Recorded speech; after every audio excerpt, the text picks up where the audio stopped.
Hello, somebody. I can't, guess it's Lauren. Yep. If you just close that blind, you'd be visible. Nah. Okay, be that way then. What's up? I'm waiting on Sophia. Oh, okay.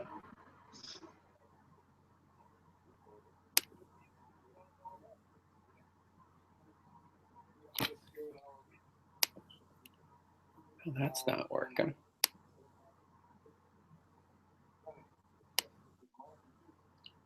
Oh, there it is.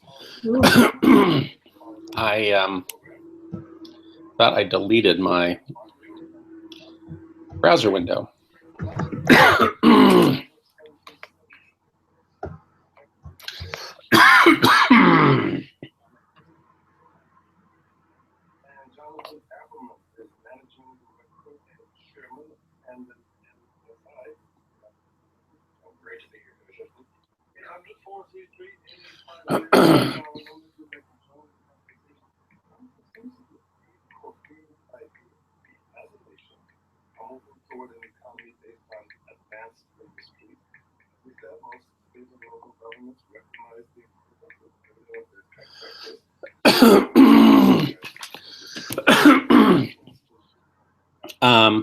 All right.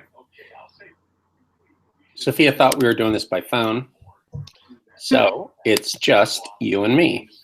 Okie doke. Which is fine. I liked what you did yesterday. Cool.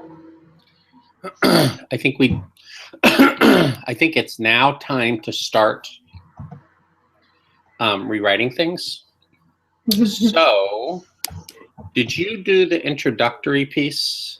Kind of. Basically, we just stole Stephanie's stuff and we added info at the beginning and. Okay. Well, then I'll ask Sophia to read that one. Okay.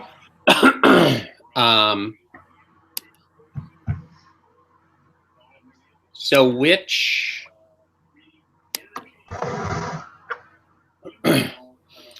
of the other things have you not worked on really? Greece staying, the case for amnesty. And I did austerity back at the beginning of the semester, but I haven't looked at Timmy's piece. Well, if you did austerity, why don't you send us that? And I don't think I ever wrote it down. I just Sophia and I presented it in class. Okay. So you want to look at that one then? Okay, that works. And what about? You said what did you do the case for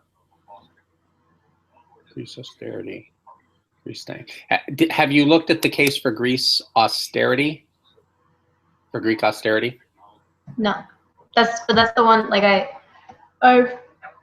I know about austerity, but I didn't read that article. I didn't read Timmy's piece. Is the other one, the amnesty piece, is that enough for you today, or do you want? Well, that's really short. Yeah. Okay. So why don't you do that one, and then when you get done with that one, switch over to the case for Greece austerity. Yeah. Now that is really rough. It is Timmy's little piece. Yeah. And then to the end of that, yeah, I see you're looking down below. What I want you to do is add in the thing that Allison wrote up called Foreign Investment and the International Debt Crisis. Just paste it in and see how it's going to work. Basically, what it says is foreign borrowing is not a bad thing. It depends on what you do with the money. Mm-hmm. You can do one of three things. You can invest it well in something that's going to generate the income necessary to repay the debt. And that's very common in developing countries because they have these great opportunities. Or you can invest it badly, building something that nobody wants or cares about. Or you can use it to subsidize consumption, which seems to be largely what the Greeks did. Yeah. Okay. At which point you say, you know, so they were stupid and they still owe, you know, they didn't make good use of the money, and so they really ought to pay it back. And if the only way to do that is austerity, well then too bad. That's it. Okay. I think you can also bring in some stuff from the Vanity Fair article about how the Greeks used the money that they borrowed. Okay. And feel free to move all that material around so that we have a single document that makes sense, basically, that Okay. makes a strong case. Okay. Is that good? Yeah. All right, second question. Case for amnesty. Shoot, I had an idea there. And I just lost it. It came from the austerity piece.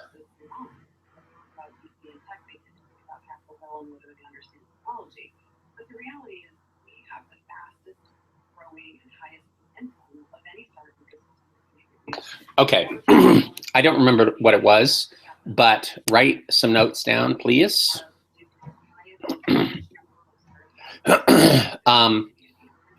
So the one thing, there's a couple things here.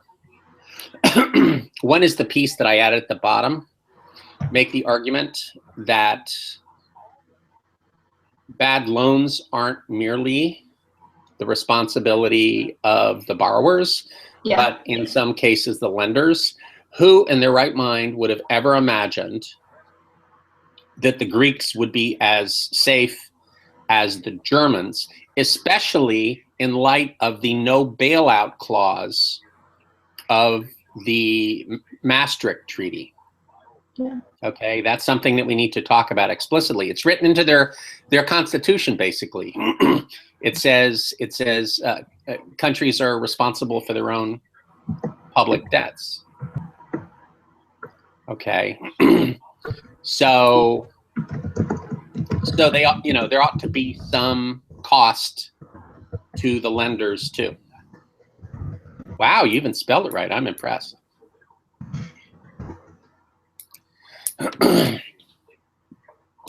Okay, and then and then the other thing, and I don't think we've written about this. We talked about it a little bit in class. To the extent that you can, what I'd like you to do is add a different argument, basically that the debts by the periphery countries are pulling down the whole Eurozone. Yeah. And to the extent that we can make those debts go away, or at least be reduced, that's going to help everyone in the Eurozone. Does that make sense? Lauren. Lauren. What? Oh, are you there? Yeah. Oh, okay. I said, does that make sense? Yeah, it does. Okay, good. Then if you want to be depressed, there was a really great but scary article in The Economist yesterday. I learned a new school of macro thought. You would think that at this day and age, I would have heard of them all. This is where you say, yeah, I would have thought that. Okay, so I tagged that article. It's not very long. but if you read it, it will give you some ammunition for writing the why they need to pay it back. But also, you may want to come back to that in this one, in the amnesty case. So let me see if it shows up.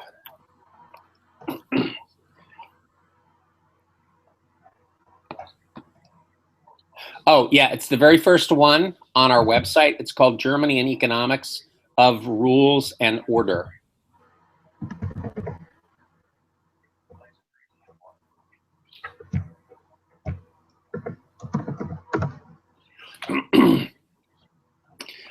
The Germans are big into rule following. Did you know that? Yes. It's part of their culture. One time, my brother was trying to fly back from Greece, I guess. He was going from Greece to the US, and he was flying on Lufthansa. And he tried to get on a flight a day early from his reservation, you know, and they said, well, we can't do that because your reservation is the day after. And he said, yeah, but you've got a flight that's only half full. It won't cost you anything to put me on the flight a day early, and then you have a chance to resell my seat tomorrow, you know, the day after. And they said, they didn't even say, I'm sorry, we can't do that. They just sort of refused to understand what he was saying. They just, but your ticket's on Tuesday. You have to fly Tuesday, you know? Yeah. So anyway. All right, that sounds good. Okay. Any questions? No. Okay. Hey, when do you start working again? Summer working? I guess next week.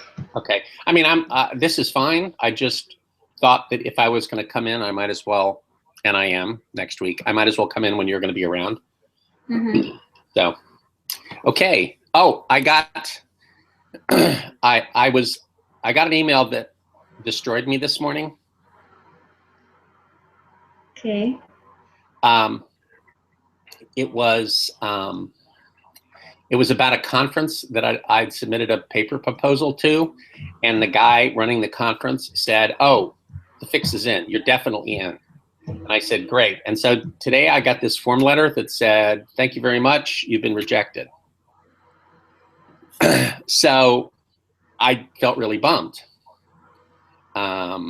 because I'd really been looking forward to this conference.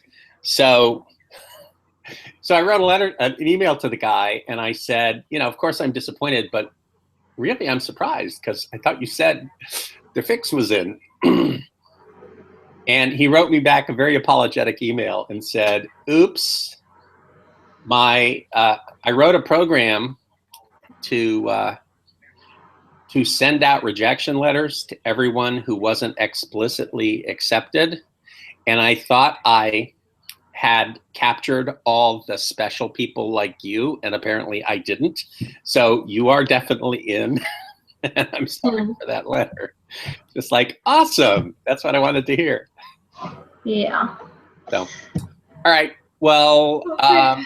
I will let you go. I have my own work to do, and I will talk to, I'm going to call Sophia next, and then I'm going to talk to Stephanie later today. So thanks a lot. Yep. See you later. Bye.